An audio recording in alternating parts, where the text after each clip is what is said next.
Tudo bem? Eu sou Getúlio Zagreu e aqui é no Enem. Tudo bem com você? Comigo também. Ué, cadê eu? Nossa, tenho que aparecer. De repente, tan dan dan dan, aqui estou eu. Tudo bem, gente, com você? Gente, hoje esse filósofo que vocês estão vendo aqui atrás de mim é alguém muito interessante, mas talvez o mais desconhecido daqueles que eu tenha falado até hoje, né? E é o Habermas. Mas quem será esse moço de quem eu estou falando? Se não, Jürgen Habermas, né? Esse pensador muito importante, ele está vivo ainda hoje, está bem velhinho, mas ainda está vivo, e ele é um pensador cujo pensamento se relaciona à teoria da verdade, à teoria do conhecimento, mas principalmente à justificação da política, numa teoria, né, da democracia que é bem interessante. Hoje nós vamos conhecer um pouco mais do Jürgen Habermas. De repente vem uma curiosidade, eu não sei quem que ele é, e aí eu venho no canal no Enem para conhecer mais sobre filosofia. E vejo esse moço aqui, que tem a ver com a Escola de Frankfurt, que é, como vocês já sabem, é um dos momentos mais importantes da filosofia contemporânea, né, alemã, porque a Escola de Frankfurt reúne, né, muitos dos mais importantes pensadores, filósofos, psicólogos, sociólogos ali da Alemanha em meados do século XX. A Escola de Frankfurt tinha, lá em Frankfurt, muitos associados judeus que, por terem sido perseguidos pelo nazismo, foram se refugiar nos Estados Unidos, onde fundaram a nova Escola de Estudos Sociais, mas alguns deles voltaram para a Alemanha depois do fim da guerra. É o caso do Theodor Adorno, que pensou o pensamento da teoria crítica, né? Criou a teoria crítica que influencia o pensamento do Habermas. E aí, vamos dar uma olhadinha em quem foram essa moçada aí da Escola de Frankfurt. Todos esses moços aí, relacionados a ela, pertenceram em algum momento à Escola de Frankfurt. Alguns mais perto, alguns se afastaram dela. Os mais importantes que nós conhecemos é o Walter Benjamin, o Theodor Adorno, o Max Horkheimer, o Marcuse, e um dos seus mais recentes expoentes é o Jürgen Habermas, cujo pensamento vamos conhecer um pouquinho mais agora, ok, gente? O Habermas, gente, ele é devedor da teoria crítica, ele se relaciona à Escola de Frankfurt, que tinha uma influência marxista muito grande, né? O Adorno, o Benjamin, o Horkheimer, todos eles releram Marx, dando uma nova roupagem a ele, tornando Marx, né, contemporâneo a eles mesmos. O que isso significa dizer? Significa que Marx não sabia de tudo, nem pretendia saber de tudo nos livros que ele escreveu. Mas ele fundou uma teoria historicista tão boa que poderia ser aproveitada em outras áreas do conhecimento, como a psicologia, como a filosofia e a sociologia. E então, conhecendo a obra de Marx, esses filósofos recriaram uma teoria que levava em consideração pontos importantes da teoria marxista, da teoria marxiana, que poderiam agora dar respostas para problemas, né, que fossem aparecendo na sociedade alemã. Por exemplo, o nazismo e a perseguição que os nazistas cometeram contra os judeus, que nós chamamos de antissemitismo, pode de alguma forma ser explicada pela leitura marxista e freudiana do acontecimento catastrófico do ponto de vista moral que tomou lugar ali na Alemanha de 1933 até 1944. O Habermas, ele não era judeu, ele era cristão, mas ele não deixou, né, que essa suposta alemanidade o impedisse de criticar os excessos, né, e os erros do passado alemão. E isso torna o pensamento dele muito crítico. E isso é muito interessante. Inclusive, recentemente, ele escreveu uma carta, né, um texto sobre o golpe de Estado aqui do Brasil, refletindo sobre como a questão da democracia se tornou frágil e periclitante no nosso país, né? Então, ele é alguém que está lá na Alemanha, vivendo no mundo dele, mas que não deixa de estar atento à área de interesse dele no que tange ao mundo real. E isso é mais um dos detalhes da Escola de Frankfurt. A Escola de Frankfurt não faz filosofia apenas como academicismo, mas ela tenta sempre dar um aporte de realidade prática à realidade teórica que eles vão pensando, tá certo? Então, o Habermas, ele tem um pensamento original porque ele recebe, né, essa carga teórica dos pensadores da Escola de Frankfurt, que retoma Marx e Freud por um lado, mas o próprio Habermas busca, né, retomar outro filósofo importante que talvez não fosse tão tangido pelos filósofos de Frankfurt, que era o Kant. E aí o Habermas começa a usar alguns artifícios do pensamento kantiano para estabelecer, né, o seu próprio pensamento. Por exemplo, o transcendentalismo kantiano, que é aquela busca do possível universal, né, é retomado por Habermas. O que é o transcendentalismo? A filosofia transcendental é aquela que meio que dá uma resposta às questões do empirismo e do racionalismo. Se você quiser saber um pouco mais sobre empirismo e racionalismo, clique nesse link aqui, ó, e veja o nosso vídeo. Mas como já foi explicado antes, o Kant dava uma resposta à questão sobre a origem do conhecimento e buscava, a partir dessa resposta, estabelecer o pensamento transcendental. Ou seja, transcendental são aquelas coisas que fogem às falhas metodológicas da teoria do conhecimento clássica, porque estabelece o conhecimento apenas a partir do ponto de vista possível, que é o conhecimento a partir do sujeito. E aí o Habermas busca, né, reutilizar a seu próprio modo o conceito de pensamento transcendental e transcendentaliza, né, conceitos da sociedade contemporânea. Por exemplo, os conceitos de razão e de verdade readquirem sentidos, né, originais no pensamento habermasiano. E essa imagem que vocês estão vendo aí, em que duas pessoas conversam, que trocam pensamentos, meio que ilustra esse momento.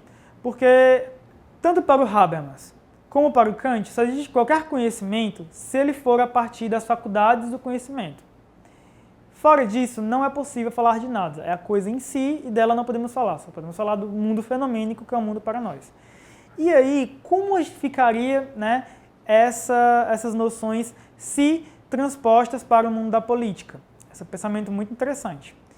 Porque se a verdade é algo que não pode ser determinado objetivamente, mas apenas intersubjetivamente, essa verdade também será intersubjetiva, né, entre vários sujeitos, em um mundo político. Para o Habermas, a linguagem é o canal principal de transmissão de verdade, de transmissão de conhecimento e também de criação de verdade, de criação de conhecimento. Para Habermas, a linguagem tem duas funções distintas. São quais elas? São comunicação e apresentação de mundo. Ou o nosso modo próprio de estabelecermos um significado do mundo, o nosso próprio modo de nos comunicarmos com o mundo. Isso é a linguagem, e é ela que torna possível que nós nos comuniquemos. Dito isso, gente, é muito interessante pensar como ele transpõe isso para o mundo político. Vejam bem, o que é verdade? O que é o justo? O que é o verdadeiro? Nada é verdade, justo ou verdadeiro no mundo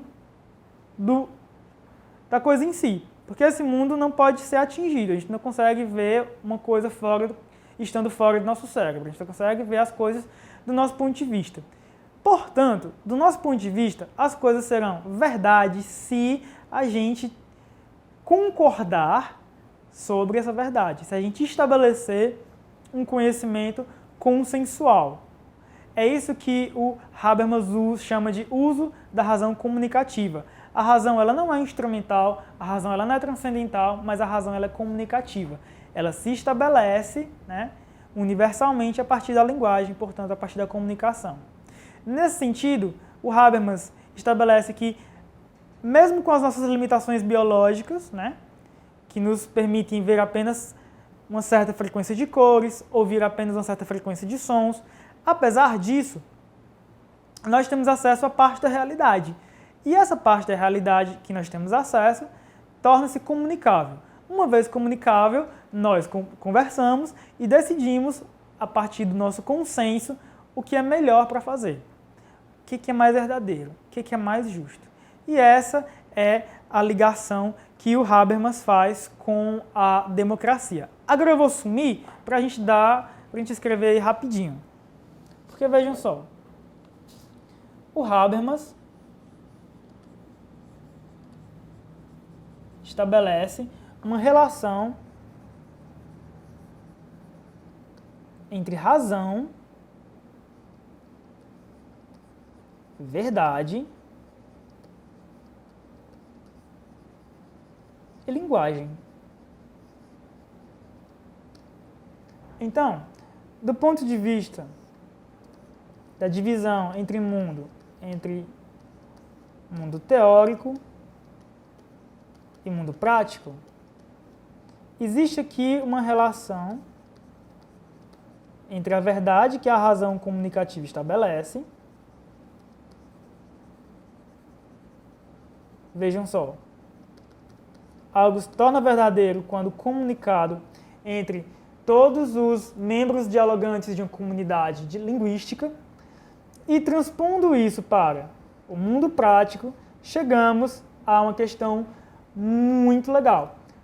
Pergunta do dia: qual seria o sistema de governo de sociedade que leva em consideração as opiniões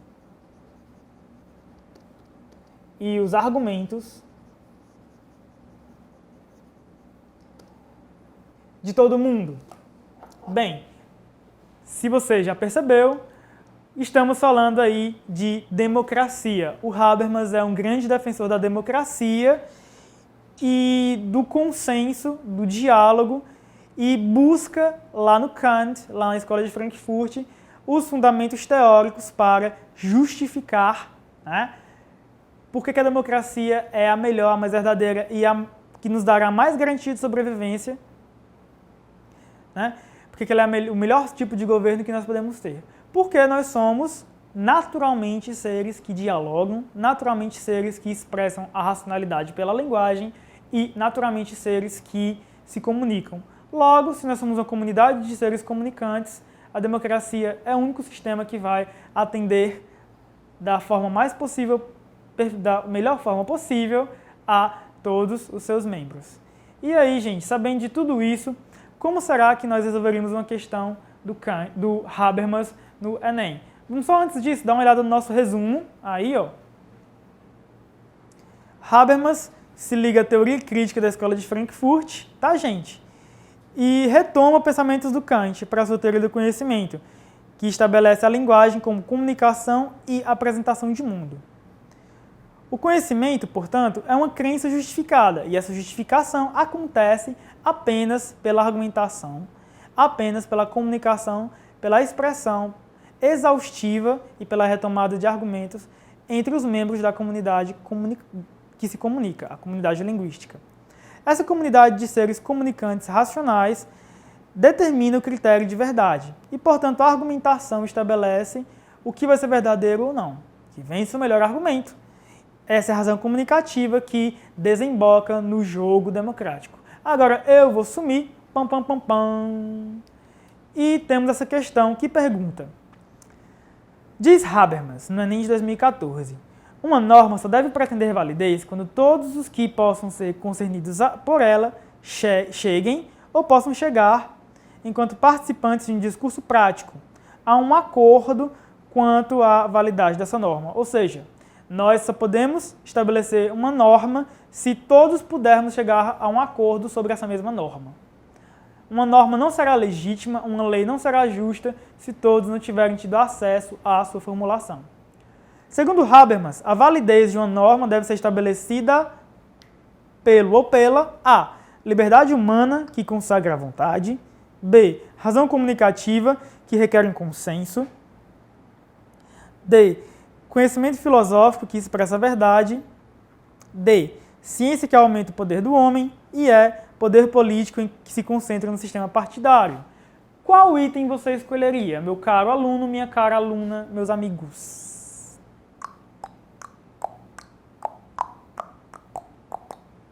Se você marcou o item B, você com certeza acertou.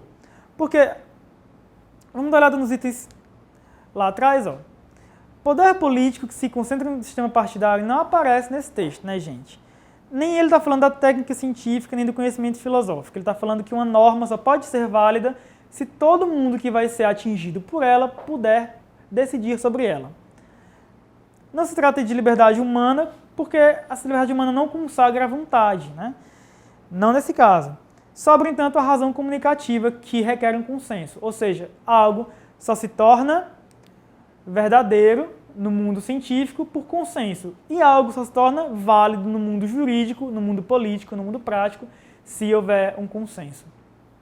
Mesmo assim, se você não conseguisse resolver essa atividade, porque você nunca tinha ouvido falar de Habermas antes, você poderia apenas ter visto aqui, ó, comunicativo, o nome do livro, e relacionar a razão comunicativa. Eu sei que é meio que uma gambiarra, mas também é uma forma de você passar no Enem. Se você gostou desse vídeo, dê um like e assista aos nossos vídeos anteriores e aos próximos também.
B.